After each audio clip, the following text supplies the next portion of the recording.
Bapak, Ibu, Saudara terkasih, apa kabar?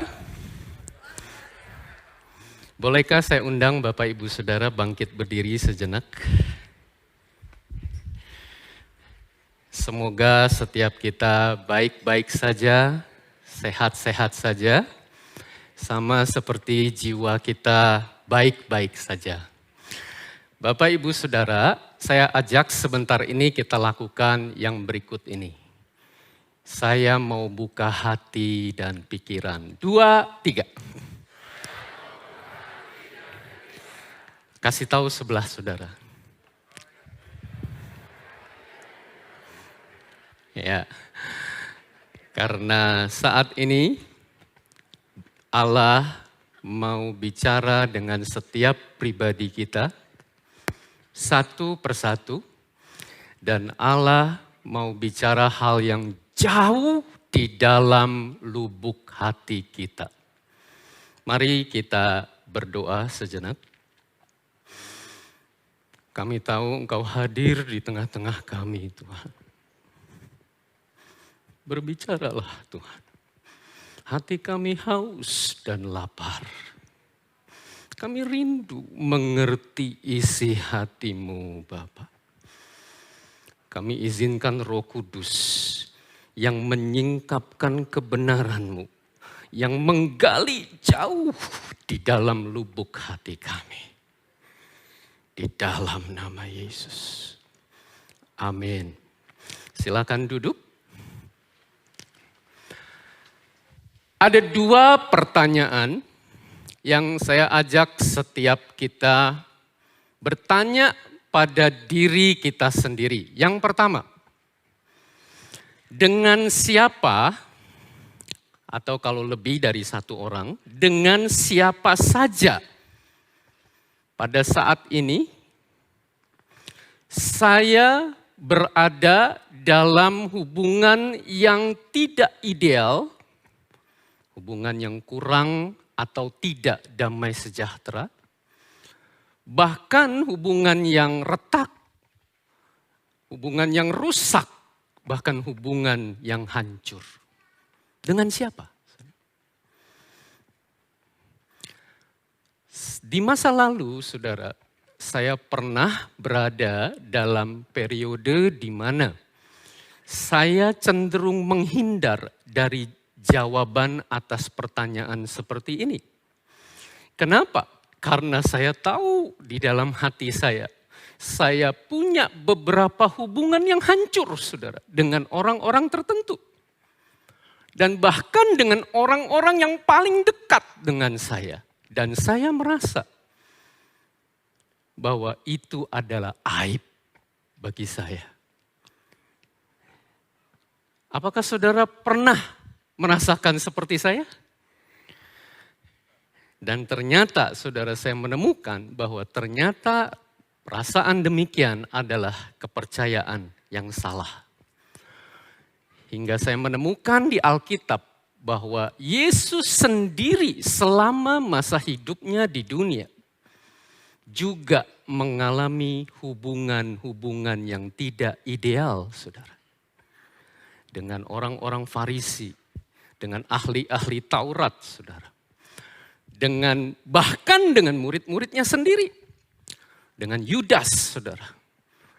Bahkan dalam dinamika hubungannya dengan Petrus dan murid-murid yang lain, Yesus sempat berada dalam periode hubungannya tidak baik dengan mereka. Bapak, Ibu, Saudara, tapi kita belajar juga di Alkitab, bukan berarti ini jadi excuse bagi kita. Ini jadi alasan. Oh, kalau gitu, kalau saya punya hubungan yang rusak, enggak apa-apa. Yesus juga kok.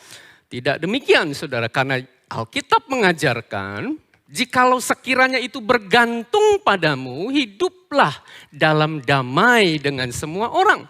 Itu artinya firman Tuhan mengajarkan, memang saudara, tidak semua hubungan di dalam hidup kita itu harus ideal.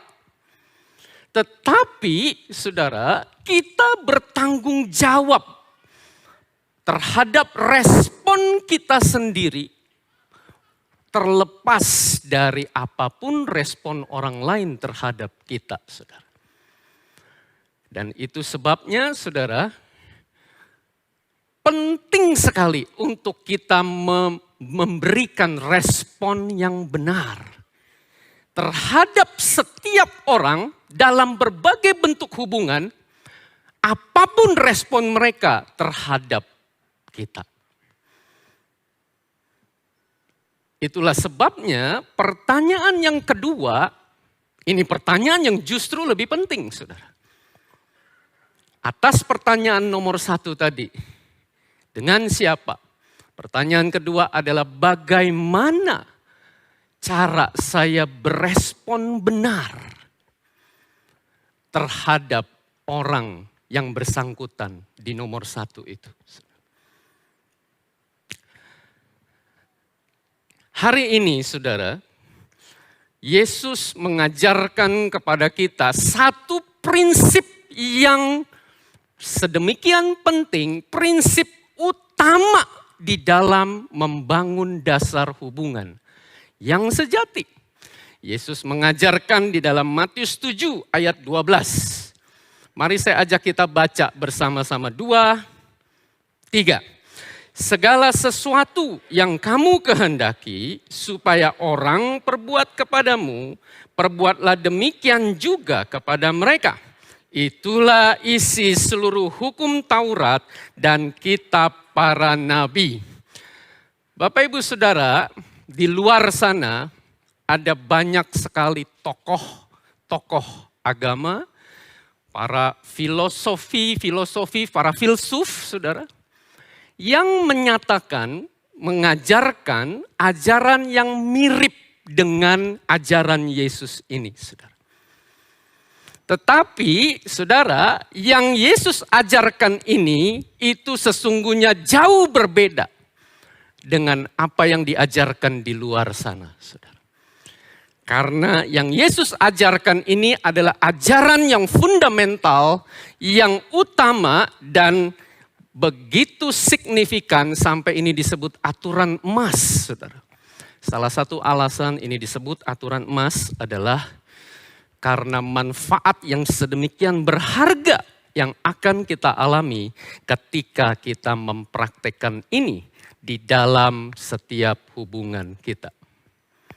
Nah, Bapak Ibu Saudara, yang saya ajak untuk kita sama-sama pastikan menangkap maksud Yesus adalah Yesus tidak berkata begini, saudara. Segala sesuatu yang tidak kamu kehendaki supaya orang perbuat kepadamu, janganlah perbuat demikian kepada mereka. Yesus tidak berkata begitu, saudara. Karena kalau demikian, berarti, saudara, kita nggak usah ngapa-ngapain aja. Kita diem aja, kita pasif aja, kita sudah bisa memenuhi ajaran itu, saudara. Itu adalah ajaran yang pasif, saudara. Yang Yesus ajarkan adalah aktif, saudara. Kita bertindak karena Yesus memerintahkan, perbuatlah demikian juga kepada mereka.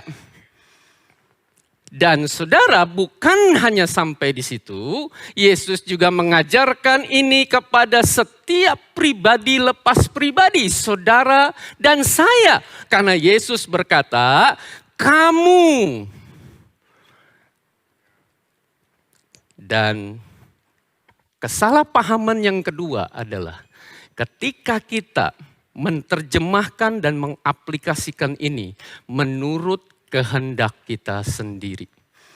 Oh, Yesus ajarin segala sesuatu yang kamu kehendaki supaya orang perbuat kepada saya, perbuat demikian juga kepada mereka. Kalau begitu, kalau ada seorang pria melihat wanita cantik, lalu di benaknya, di imajinasinya, lalu dia menganut ajaran ini, lalu dia cium pipi wanita cantik itu, dia berkata, saya tidak melanggar apapun karena Yesus ajarkan demikian. Loh, kenapa kamu cium pipinya? Karena saya juga pengen dicium sama dia. Saudara, bahaya sekali kalau kita menafsirkan ajaran Yesus berdasarkan kehendak kita sendiri. Itulah sebabnya perhatikan saudara, Yesus tidak berkata demikian ini. Yesus tidak berkata segala sesuatu yang kamu kehendaki supaya orang perbuat kepadamu, perbuatlah demikian juga kepada mereka. Supaya mereka bisa membalas perbuatanmu sesuai dengan yang kamu kehendaki. Perhatikan, Yesus tidak berkata demikian. Bapak, Ibu, Saudara, saya pernah di masa lalu membayangkan dan berimajinasi bahwa Yesus berkata begini. Saudara. Apakah saudara juga pernah berpikir demikian? Saudara? Pada kenyataannya dan kebenarannya, Yesus tidak pernah berkata dan tidak ada janji, saudara, bahwa kalau segala sesuatu yang kita kehendaki, orang lain perbuat kepada kita, kita perbuat kepada mereka, maka mereka juga akan berbuat yang sama kepada kita sesuai yang kita kehendaki. Tidak ada janji demikian, karena Yesus tidak pernah berkata demikian. Loh, kalau begitu Pak, yang benar bagaimana Pak? Nah saudara, yang benar adalah, ini saya pribadi menyayangkan sekali saudara. Karena di dalam Alkitab kita bahasa Indonesia, ada satu kata yang keluar dari mulut Yesus di Matius 7 ayat 12 ini, yang tidak muncul di dalam bahasa Indonesia. Karena sesungguhnya secara utuh Yesus berkata begini saudara. Di dalam bahasa Inggris King James Version. Ada satu kata pertama yang tidak ada dalam bahasa Indonesia. Yaitu therefore. Ini kata yang penting sekali saudara. Ini kata yang signifikan sekali. Jadi kalau dalam bahasa Indonesia saudara itu menjadi dua kata. Yaitu karena itu segala sesuatu yang kamu kehendaki dan seterusnya. Jadi sebenarnya saudara Yesus sedang mengucapkan kesimpulan dari rangkaian kebenaran yang sedang Yesus sampaikan kepada kita secara utuh, saudara. Ada kata karena itu, ini artinya saudara, Yesus sedang memberi ringkasan. Yesus sedang memberi kesimpulan. Yesus sedang memberi rangkuman. Yesus sedang memberi, saudara, ini intinya. Karena itu, apa itu karena itu? Karena kebenaran yang disampaikan sebelumnya. Mulai dari ayat sebelumnya, ayat 11, bahkan satu perikop dari ayat 1, saudara. Bahkan dalam konteks keseluruhan khotbah di bukit. Karena itu semua yang sudah saya sampaikan semua itu, Yesus menyampaikan perintah ini.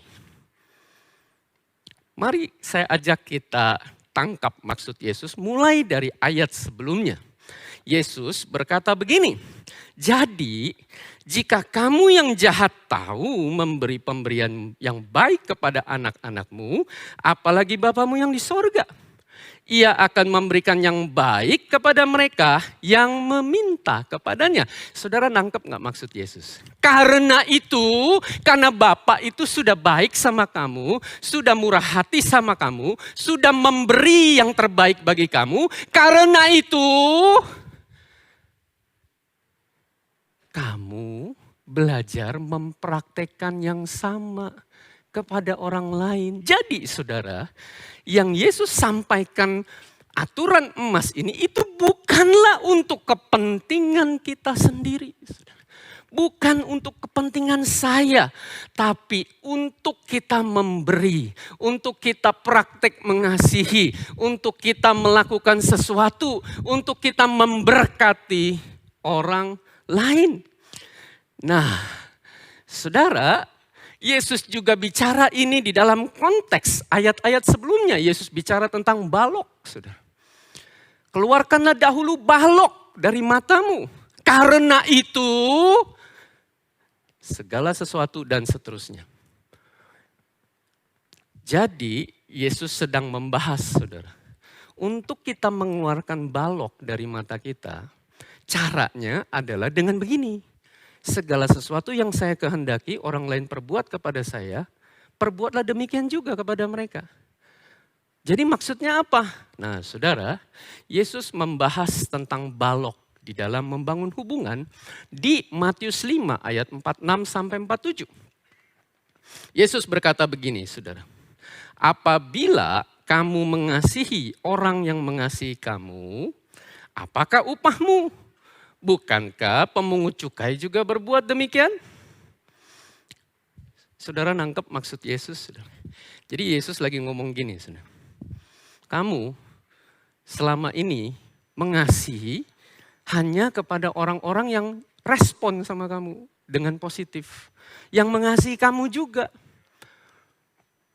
Kenapa demikian? Nah, Yesus masuk ke dalam lubuk hati kita yang paling dalam.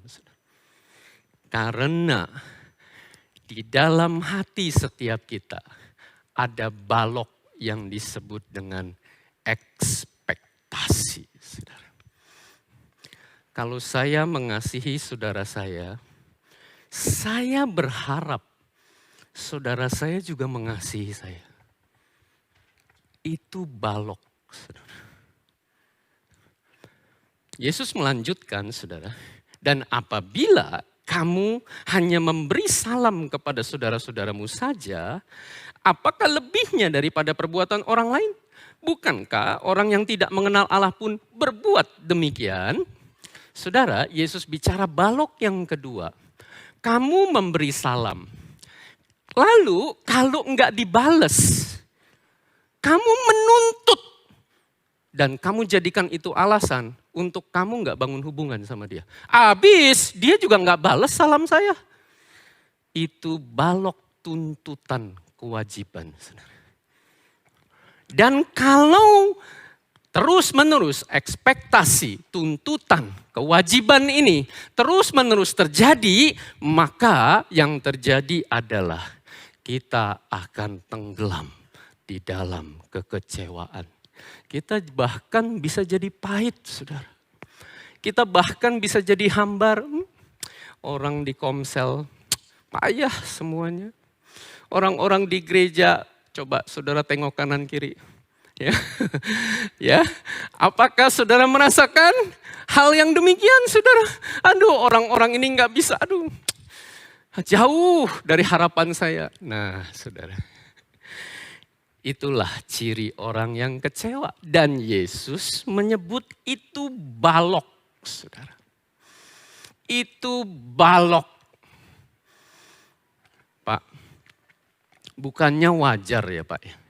Kalau kita dalam interaksi hubungan kita, kita punya harapan. Dan kita kan memang sudah melakukan sesuatu. Dan wajar dong, normal dong kalau dia bales apa yang saya lakukan sama dia. Nah saudara, makanya penting sekali untuk kita mengubah paradigma sesuai dengan apa yang Yesus ajarkan. Yesus berkata itu balok, saudara.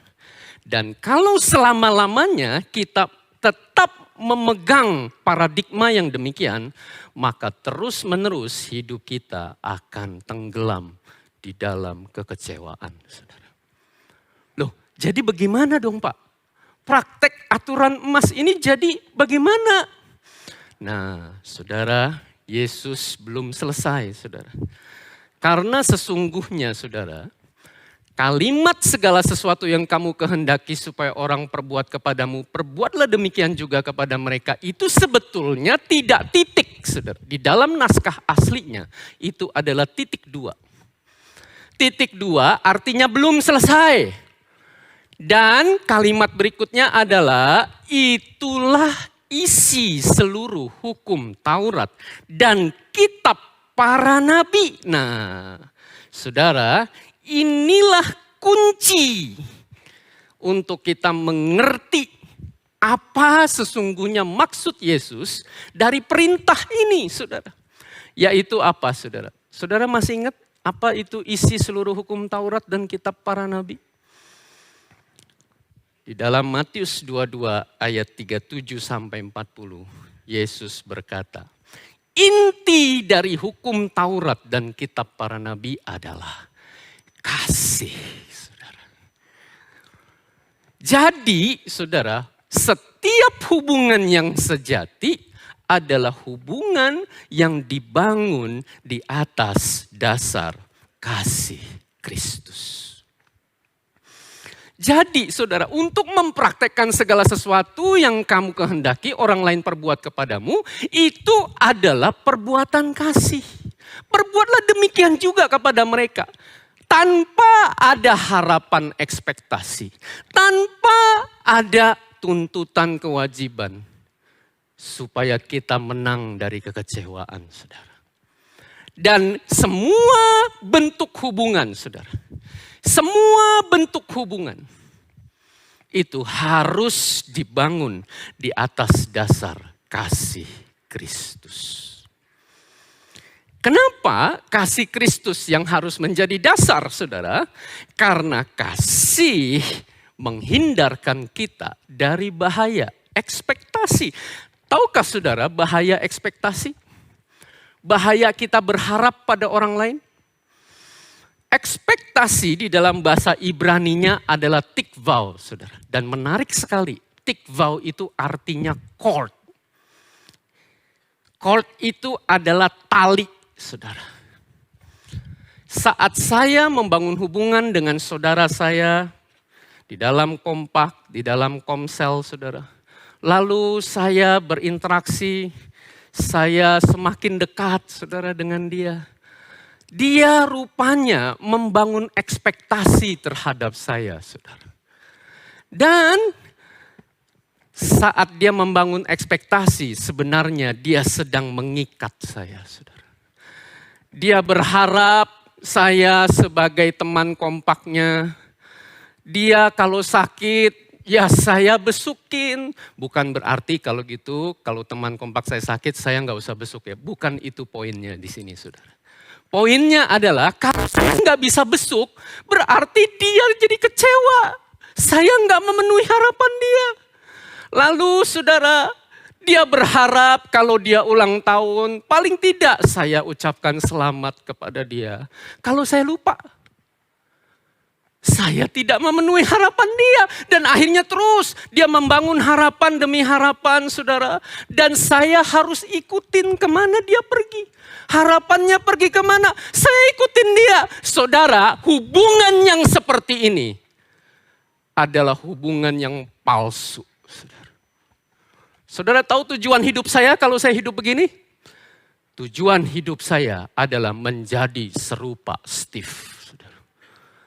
Bukan menjadi serupa Kristus. Karena hidup saya harus memenuhi terus. Harapan dia, saya penuhi. Dan kita kira inilah hubungan yang sejati, saudara.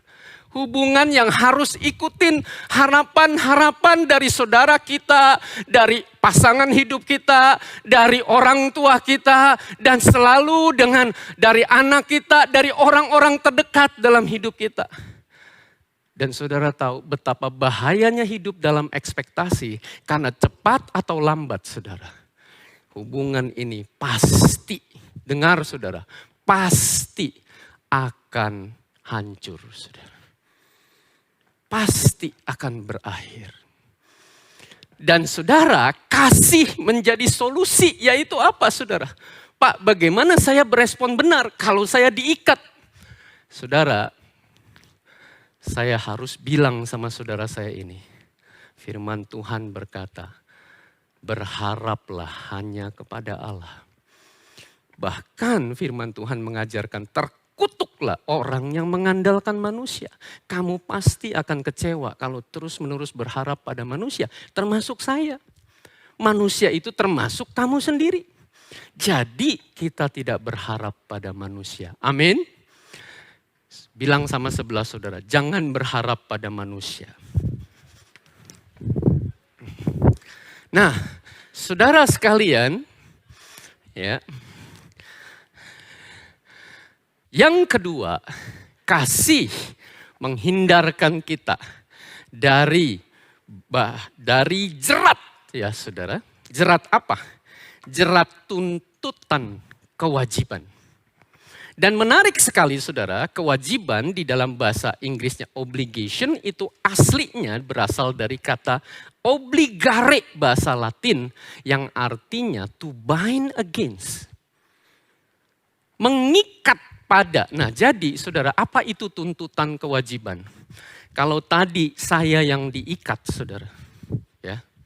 Sekarang tuntutan kewajiban itu adalah saya yang mengikat dia. Ya, oke, saya penuhi harapan kamu ya.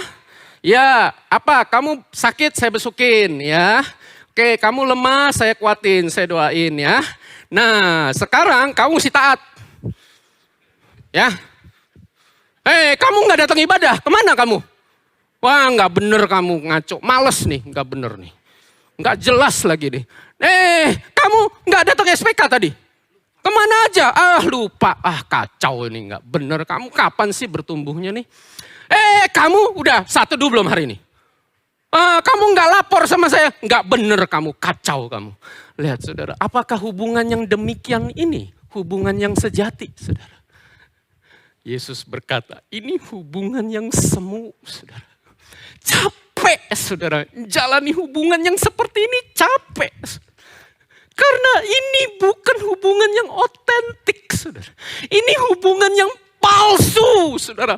Saudara, saya mau ajak setiap kita tanya diri sendiri. Mau sampai kapan kita jalani hubungan yang demikian ini, saudara? Yesus tidak mengajarkan demikian ini. Enggak begitu, saudara. Ini adalah tuntutan yang saudara, justru melumpuhkan hidup kita. Justru membuat hidup kita menjadi buntu, menjadi mandul. Kenapa? Karena kita hanya fokus pada keinginan, kehendak manusia. Dan bukan kepada kehendak Allah. Saudara sekalian, itu sebabnya. Ya, boleh ditaruh lagi. Terima kasih Steve. Ya.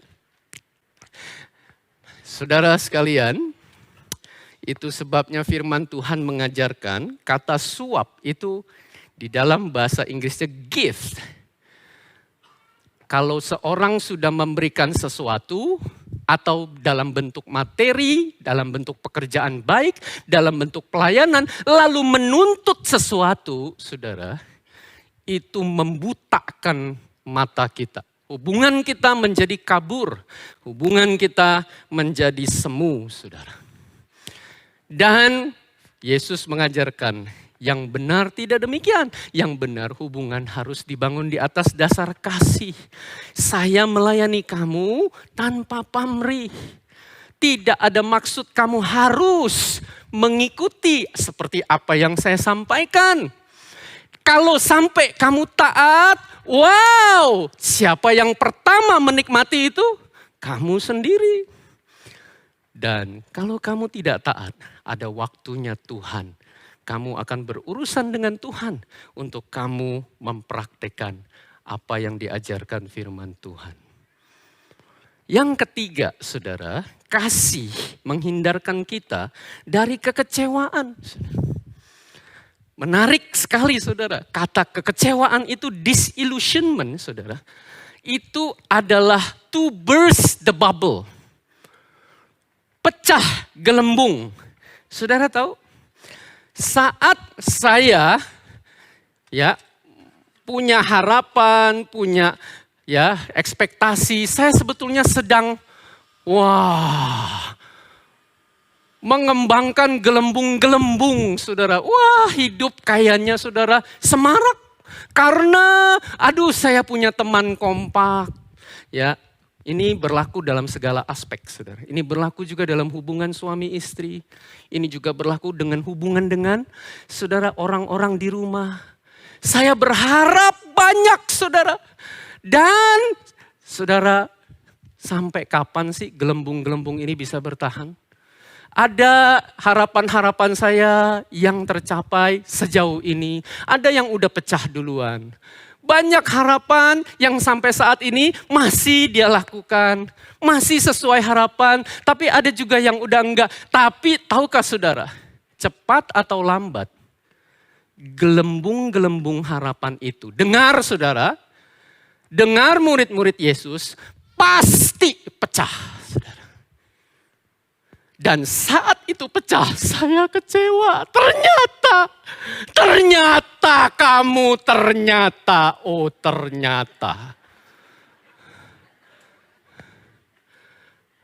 Coba bilang sama kanan kiri, saya ngerti maksudnya. Kasih tahu sebelah saudara. Loh, Pak, bagaimana kalau hubungan dengan pemimpin? Oh, pemimpin saya, penatua saya. Bolehkah saya undang Pak Billy? Boleh kita kasih aplaus buat Pak Billy. Oh, kalau pemimpin saya Pak, harapan saya bukan yang tadi Pak. Kalau pemimpin saya, harapannya,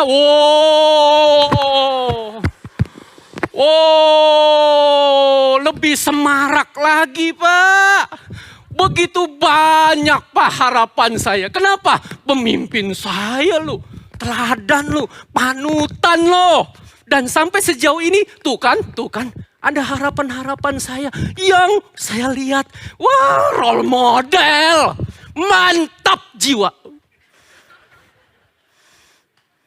Tapi tahu nggak saudara, cepat atau lambat, dengar saudara, pasti gelembung itu pecah. Saudara. Ini yang Yesus maksud. Terkutuklah manusia yang mengandalkan sesamanya. Ada kutuk ketika kita menaruh harapan. Ada kutuk ketika kita menaruh tuntutan.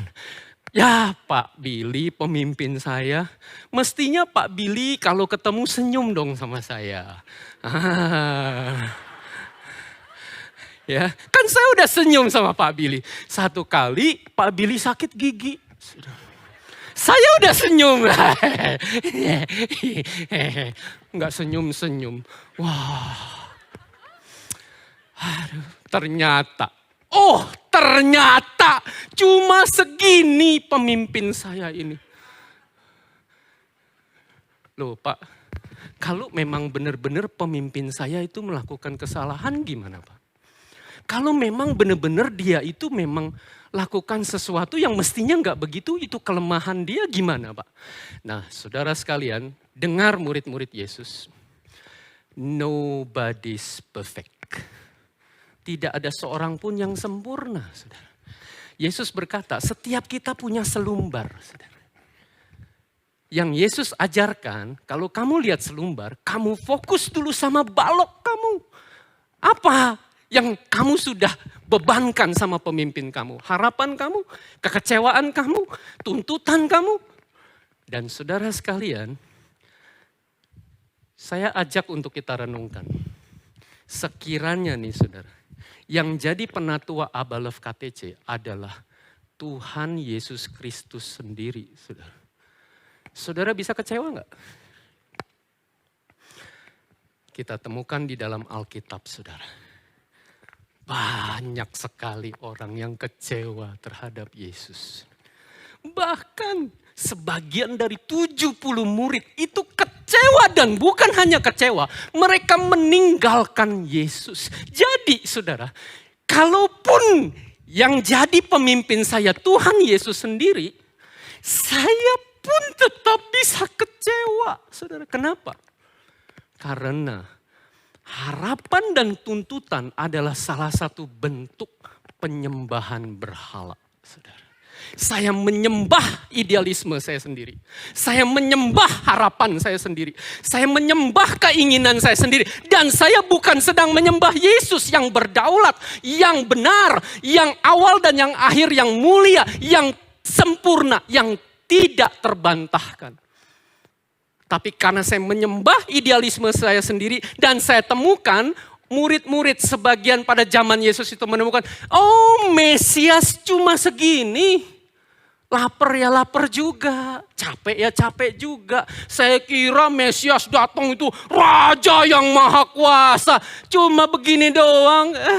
Nah, saudara, dan Yesus mengalami betapa banyaknya, bukan cuma orang-orang luar, murid-muridnya sendiri kecewa terhadap Yesus.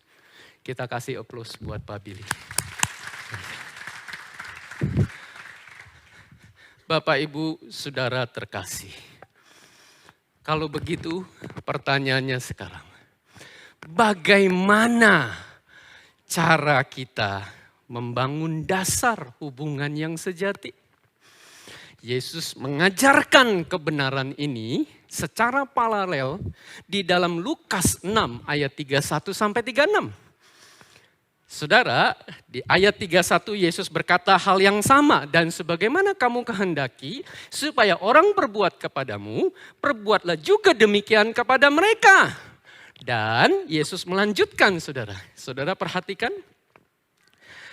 Ayat 32, dan jikalau kamu mengasihi orang-orang yang mengasihi kamu, apakah jasamu? Saudara, saya ajak kita tangkap maksud Yesus. Ayat 33, Yesus mengajarkan, sebab jikalau kamu berbuat baik kepada orang yang berbuat baik kepada kamu, apakah jasamu? Butuh kasih karunia apa untuk kamu melakukan demikian? Kamu nggak butuh kasih karunia apa-apa. Jadi saudara, Yesus sedang berkata gini, dengar murid-murid Yesus. Kalau kamu cuma berbuat baik sama orang yang berbuat baik sama kamu, karena kamu berharap dia juga berbuat baik sama kamu, itu bukan yang aku kehendaki, kata Yesus. Berbuatlah baik, kasihi juga orang-orang yang mereka juga tidak mengasihi kamu, walaupun kamu mengasihi mereka. Mereka juga enggak berbuat baik sama kamu, walaupun kamu berbuat baik kepada mereka. Yesus sedang mengajarkan, kasih itu tidak resiprokal, saudara. Kasih itu tidak timbal balik. Kasih itu satu arah. Saudara nangkap, saudara. Waktu Yesus ngomong gini, Yesus lagi beri hidupnya. Yesus lagi tunjukkan, aku tuh mati buat kamu. Walaupun kamu lakukan hal yang negatif sama aku. Kasihku itu adalah kasih yang tidak bersyarat hanya kepada kamu. Walaupun kamu gak balas. Jadi kamu masih mau lakukan begitu, yang mengasihi hanya kepada orang yang mengasihi kamu juga? Dan yang selanjutnya saudara, Yesus mengajarkan begini. Dan jikalau kamu meminjamkan sesuatu kepada orang, lihat saudara, pinjam meminjam ini bicara tentang transaksi. Karena kamu berharap akan menerima sesuatu daripadanya, apakah jasamu? Yesus sedang mengajarkan kepada kita murid-muridnya, kasih itu tidak transaksional. Jadi kalau saudara punya paham hubungan yang sejati itu take and give. Give and take. Take and give. Ya, saya ada memberi, ada menerima. Ya, kan jadi ada kelanggengan ya. Ya, jadi bisa jangka panjang ya. Saudara dengar. Yesus tidak mengajarkan hubungan yang sejati. Itu adalah hubungan yang demikian. Karena Yesus mengajarkan kasih itu berkorban, saudara. Kalau kamu give, belum tentu kamu take. Kalau kamu memberi, belum tentu kamu dapat balasannya. Saudara dengar, ini kebenaran yang diajarkan Yesus, saudara. Dan biar Roh Kudus yang membukakan, menyingkapkan kebenaran ini. Kenapa? Karena saya pribadi pun untuk menerima di dalam kebenaran ini, saudara, di dalam hati saya. Itu butuh proses, saudara. Oh gitu ya. Oh jadi kasih itu satu arah ya. Oh jadi kasih itu berkorban ya. Adakah di antara saudara yang pernah berpikir seperti saya demikian ini? Kalau gitu hidup gua amsyong deh, makan dalam deh, luka dalam deh, berkorban terus, memberi terus, ya lakukan terus. Tapi nggak dibales nggak apa-apa. Ya udah, tekor kesohor. Yang penting pokoknya lakukan. Wah, hancur deh saya. Apakah saudara pernah berpikir begitu, saudara? Saudara sekalian, itulah sebabnya Yesus berkata, barang siapa haus, baiklah ia datang kepadaku dan minum. Akulah sumber. Aku yang mengalirkan semua kasih itu kepadamu. Jadi saudara, kita tidak amsyong saudara. Kita tidak hancur di dalam, enggak. Kenapa? Karena bagian kita cuma mengalirkan kasih Kristus itu. Amin. Coba katakan sama-sama saya, alirkan kasih Kristus itu. Kasih tahu sebelah saudara, alirkan kasih Kristus itu. Dan itulah yang disampaikan oleh Yesus saudara, yaitu melepas ikatan ekspektasi dan tuntutan kewajiban. Ada pernah seorang istri datang kepada saya, lalu berkata begini, Pak, bukannya kalau saya sebagai istri berharap suami saya nggak usah jadi hebat Pak, nggak usah jadi terkenal, nggak usah jadi kaya. Dia itu berfungsi sebagai suami. Dia itu mengasihi istri dan anak-anaknya. Dia itu berfungsi sebagai bapak. Bukannya itu harapan yang benar Pak. Dan saya berharap suami saya demikian. Karena pada kenyataannya suami saya nggak berfungsi. Jadi nggak boleh Pak berharap begitu. Nggak boleh. Saudara dengar. Bukan nggak boleh. Setiap istri harus berharap demikian. Yang saya ajak untuk kita sama-sama menangkap maksud Yesus adalah begini, saudara. Harapan itu diarahkan kepada Allah, saudara. Bukan kepada manusia, saudara. Jadi kalau harapan itu kepada Allah, yang kita lakukan apa? Berdoa. Kita berserah. Kita izinkan Tuhan yang bekerja. Kalau kita terus-menerus taruh harapan sama manusia, kita akan terus-menerus tenggelam di dalam kekecewaan. Dan itulah sebabnya Yesus ajarkan melepas ikatan ekspektasi dan tuntutan kewajiban. Ini adalah aplikasi dari praktek menyangkal diri. Saudara. Melepas ekspektasi, melepas tuntutan. Dan yang kedua, saudara, Yesus lanjutkan, mengasihi dengan aliran kasih Kristus, saudara. Yesus bilang, tetapi kamu kasihilah musuhmu. Yesus memberi teladan, Yesus mengasihi musuh-musuhnya. Siapa musuh-musuhnya? Saudara dan saya. Pada saat Yesus mati di kayu salib, saudara, saudara dan saya masih berdosa. Dan firman Tuhan berkata, orang berdosa menjadi musuh Allah. Dan Yesus sudah tunjukkan, Yesus mengasihi musuh-musuhnya. Yaitu kita semua saat kita masih berdosa. Apa yang ada di benak saudara ketika mendengar kata musuh? Siapa musuh itu, saudara? Apakah yang di luar sana, yang jauh di sana, yang berbuat jahat sama kita? Ya, itu termasuk, saudara. Tetapi musuh juga termasuk orang-orang yang bahkan dekat dengan kita dan lalu berbuat hal-hal yang menjengkelkan, saudara. Yang mengesalkan, yang bikin capek hati, saudara. Yang terus-menerus merongrong jiwa kita, saudara. Saya mengalami hal ini, saudara, bahkan di rumah saya sendiri. Apakah saudara juga mengalami? Kesempatan ini, saudara,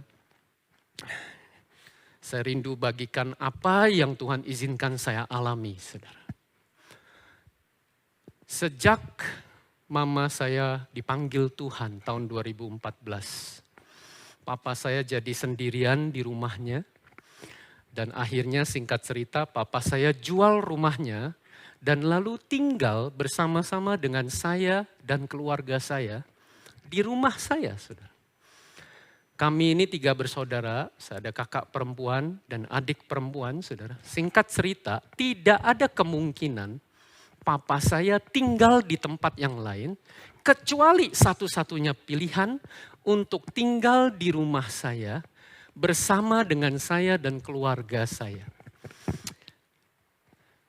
Bertahun-tahun tinggal, saudara, banyak sekali kasus yang terjadi, ratusan, saudara. Yang itu menjengkelkan hati saya. Supaya kita ada gambaran, saudara.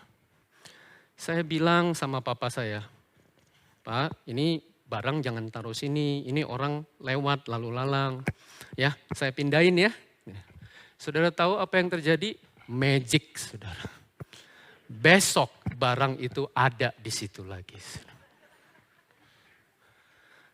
Sekian kali saya menyampaikan dan memindahkan barang itu dari tempat yang tadi. Sekian kali itu pula barang itu kembali lagi ke tempat itu. Saudara.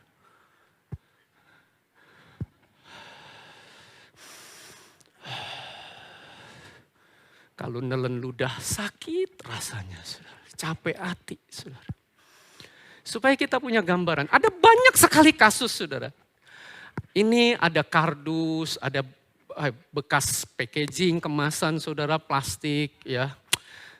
Udah habis dibuka, saudara. Lalu saya buang ke tempat sampah, saudara. Saudara tahu apa yang terjadi? Itu kardus dan semua packaging itu masuk ke dalam ruangan. Entah itu di gudang, entah itu di ruang koridor, entah itu di teras dan seterusnya. Setiap kali saya ambil lagi, saya buang lagi, itu sampah kembali lagi ke dalam rumah. Magic, saudara. Dan saudara, kesekian kalinya saya buang, sampai akhirnya saudara tahu, saya buang ke tempat sampah jauh di seberang, saudara. Saya jalan kaki, saudara. Udah, di dalam nama Yesus tidak kembali lagi.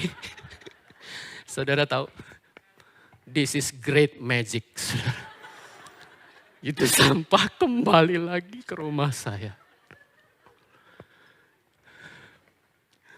Itu menjengkelkan, saudara. Itu mengesalkan, itu menguras energi, emosi saya. Dan ada ratusan jenis kasus yang lain yang seperti itu. Dan saudara tahu itu bertahun-tahun terjadi sampai masuk masa pandemi. Saya 24 jam sehari di rumah, 7 hari seminggu harus menghadapi hal-hal yang demikian setiap waktu. Pagi, siang, sore, malam, saudara. Singkat cerita, saudara, sampai klimaksnya, saudara. Satu hari ada renovasi kecil di rumah saya, ada beberapa tukang. Saya sudah sepakat, oke kontraknya begini ya, lakukannya pekerjaannya ini, budgetnya segini. Oke, selesai. Saudara tahu apa yang terjadi di lapangan? Papa saya bilang sama tukang-tukang, yang ini mesti diginin. Yang itu dibangun yang itu. Dan ini. Dan tukangnya nggak melakukan, saudara. Tukangnya dimaki-maki, saudara, sama papa saya. Sampai, saudara, tukang itu datang ke saya ngadu dengan menangis. Pak, ini saya dimaki sama opa. Waduh. Waktu saya menghadapi demikian, saudara. Tahu nggak, saudara? This is true story, saudara. Ada yang naik di dalam tubuh saya, saudara. Dari jantung sampai ke kepala, sampai mendidih. Lalu saya bilang, saya nggak mau ngomong sama orang itu lagi. Ini terjadi, saudara. Tahun lalu, saudara. Keterlaluan. Sampai akhirnya, saudara. Beberapa minggu kemudian, Roh Kudus menemplak saya. Tuhan pakai istri saya. Tuhan pakai firman Tuhan.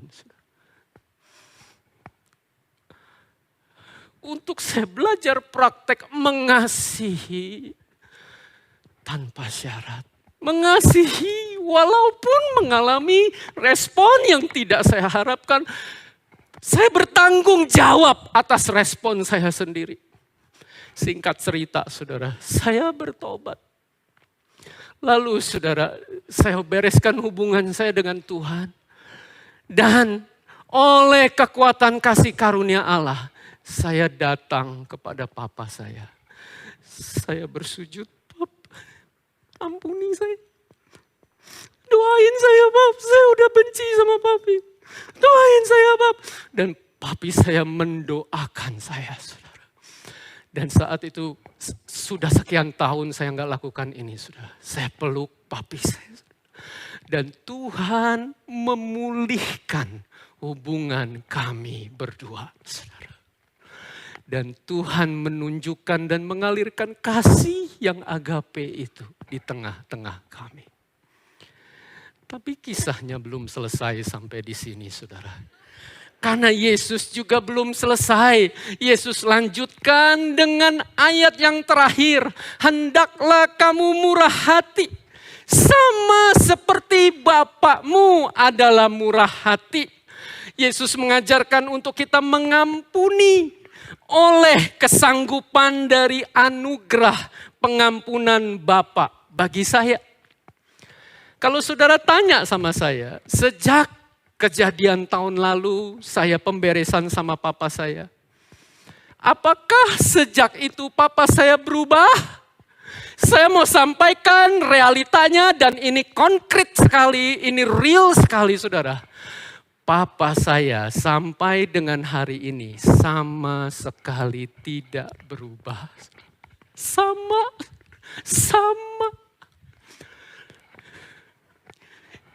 Yang berubah adalah sikap hati saya. Dan Yesus ajarin, misalnya pun kamu sudah alirkan kasih, orang yang gak berubah. Kamu udah pemberesan, orang yang gak berubah.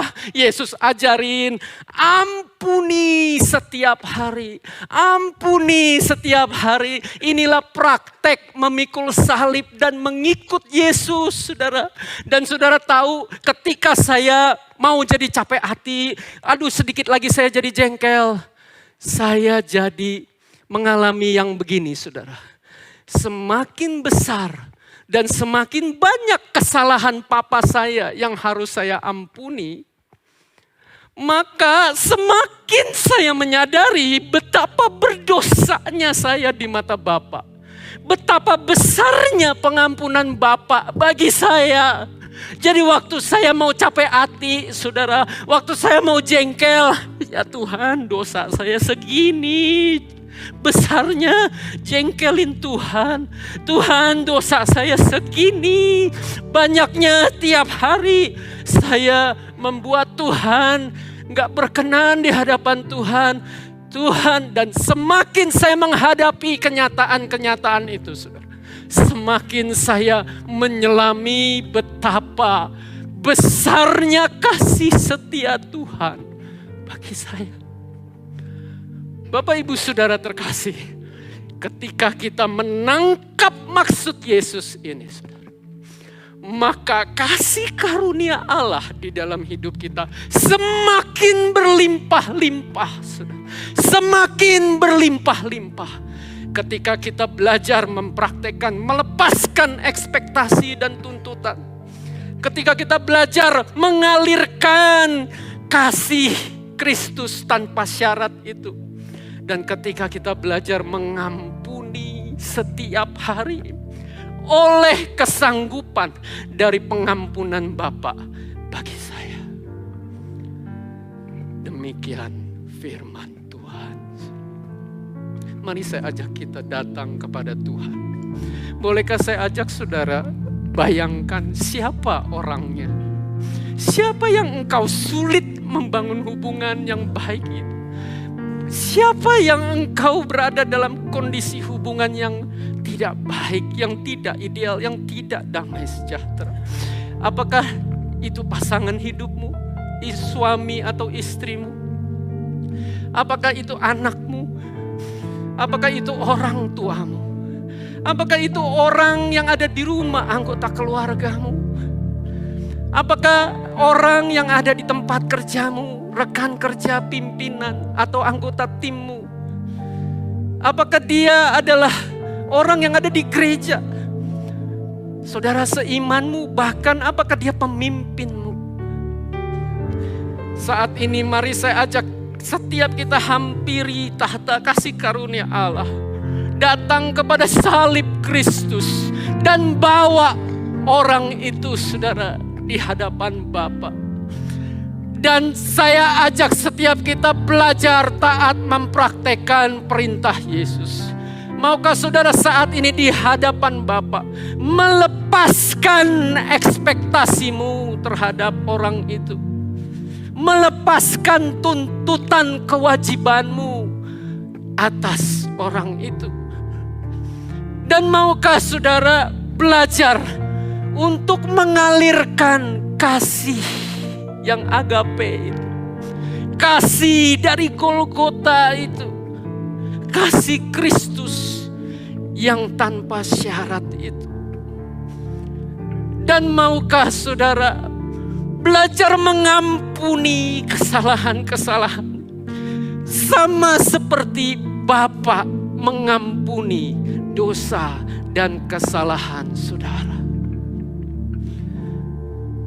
Mari setiap kita berurusan secara pribadi dengan Allah.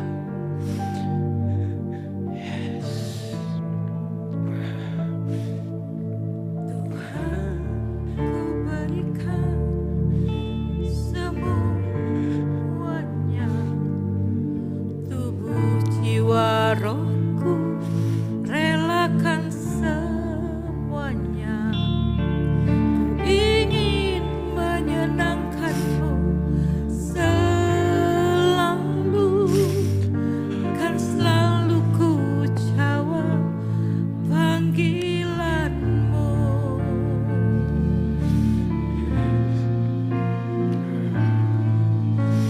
Tuhan, ku berikan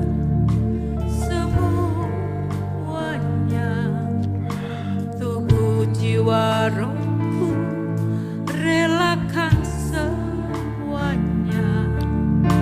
Ku ingin menyenangkanmu selalu, kan selalu ku jawab panggilan. Ajarku mengerti Tuhan. Ajari aku mengerti perasaan, detak jantungmu. Biarkan aku punya keintiman hanya denganmu, sampai kau dapati hatiku seirama dengan hatimu. Katakan, ajari aku Tuhan, ajari aku mengerti perasaanmu, mengerti detak jantungmu. Biarkan aku punya keintiman hanya denganmu, sampai kau dapati hatiku seirama dengan hatimu. Bolehkah saya undang setiap kita bangkit berdiri saat mau berurusan dengan setiap hati kita. Bapa sedang bertanya, siapa orangnya? Siapa? Maukah saudara mempraktekkan firman Tuhan? Maukah saat ini saudara sebut namanya? Siapa orang itu yang engkau begitu sulit punya hubungan baik dengan? Dan seringkali dia justru adalah orang-orang yang paling dekat dengan kita. Siapa?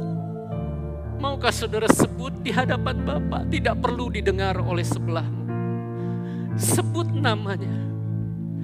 Dan saat ini maukah engkau mengucapkan, Bapa, aku melepaskan ekspektasiku. Aku melepaskan tuntutanku terhadap dia. Sebut namanya. Dan saat ini maukah saudara melakukan? Katakan kepada Bapa, Bapa, Aku butuh kasih karunia-Mu Bapa untuk mengalirkan kasih-Mu kepada dia. Sebut namanya. Aku butuh kasih karunia-Mu Bapa. Aku butuh kasih karunia-Mu Bapa. Dan selanjutnya, maukah saudara mengambil keputusan untuk bergantung kepada Bapa, untuk mengampuni setiap hari. Setiap hari, ampuni dia.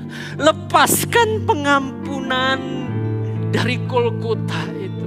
Lepaskan pengampunan Bapa sebagaimana Bapa sudah mengampuni saudara dan saya setiap hari.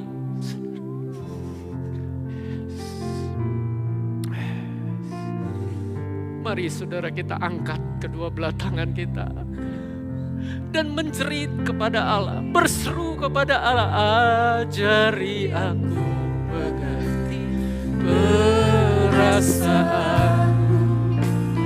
mengerti detak jantungmu. Biarkan aku punya keintiman hanya denganmu, sampai kau dapati hatiku. Katakan, ajari aku, ajari aku Tuhan, ajari aku mengerti perasaanmu, mengerti detak jantungmu. Biarkan aku punya keintiman hanya denganmu, sampai kau dapati hatiku seirama dengan hatimu. Kami berdoa di dalam nama Yesus, setiap kebenaran yang sudah ditaburkan boleh bertumbuh di tanah hati kami yang baik. Dan kami beroleh kasih karunia, bukan cuma untuk mendengarkan, tapi juga melakukan kebenaran-Mu di dalam hidup kami sehari-hari. Sampai kami mengetahui kebenaran, dan kebenaran itu memerdekakan kami. Di dalam nama Yesus. Mari dengan iman kita semua berkata, amin. Sebelum duduk, saudara, salami kanan dan kiri saudara, lalu berkata, selamat mempraktekkan.